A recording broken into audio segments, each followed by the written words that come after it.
This case was a 60 years old male. He was a known case of hypertension and uncontrolled type 2 diabetes, and he's a smoker. And he presented to the emergency department with typical angina. And on ECG, there was a wellens pattern, that is a biphasic T inversions in V1, V2, V3, and V4. 2D echocardiogram showed no RWMA with normal LV systolic function. In call of wellens pattern on the ECG, we took this patient for the angiogram. This is angiogram, ileocaudal view with the right radial root. This is Tiger catheter, and you can see a short left main. Clearly you can see there is a proximal to mid thrombus in the LAD. As expected, if you see in the wellens pattern on the ECG, you should suspect LAD stenosis, proximal to mid LAD stenosis. That is a dictum. So this was the RA of caudal view, and you can see clearly thrombotic occlusion is almost near total thrombotic occlusion, and the proximal to mid across the diagonal in the LAD. This is the cranial view, epicranial view, and it shows the almost more than 90% thrombotic occlusion across the diagonal in the proximal LAD. This is the areocranial view, and this is the RCA. You can see Shefford crook shape of the RCA. The PLV is small distally.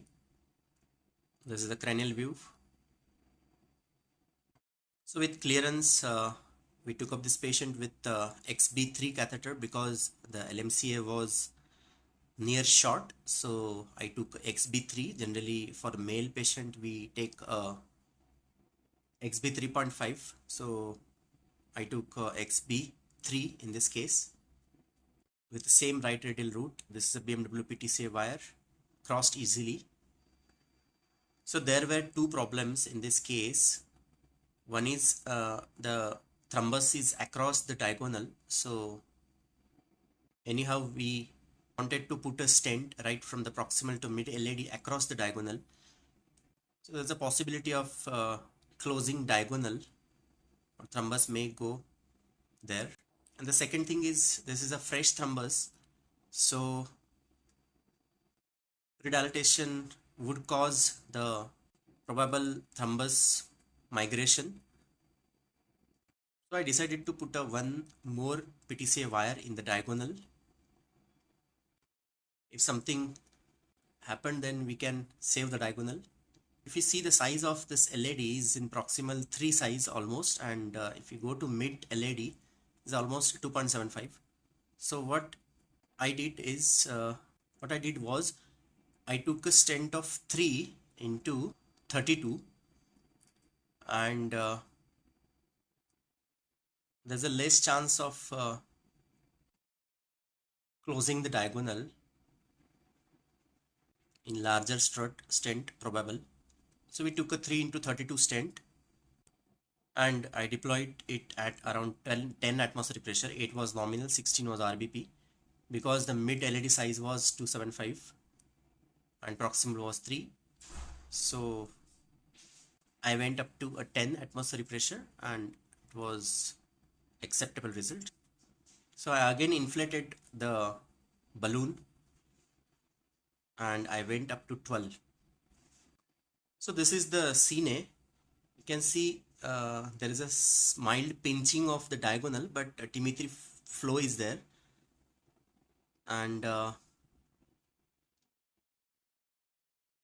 acceptable expansion of the stent is there, was there. So this was the caudal view, and you can see proximally a good expansion, and this is the RO caudal view. You can see good expansion of the stent in the proximal and mid LAD. This was the angioplasty to the LAD in this wellens pattern patient. T3 flow is there in the LAD, was there. and patient was stable and shifted. Thank you.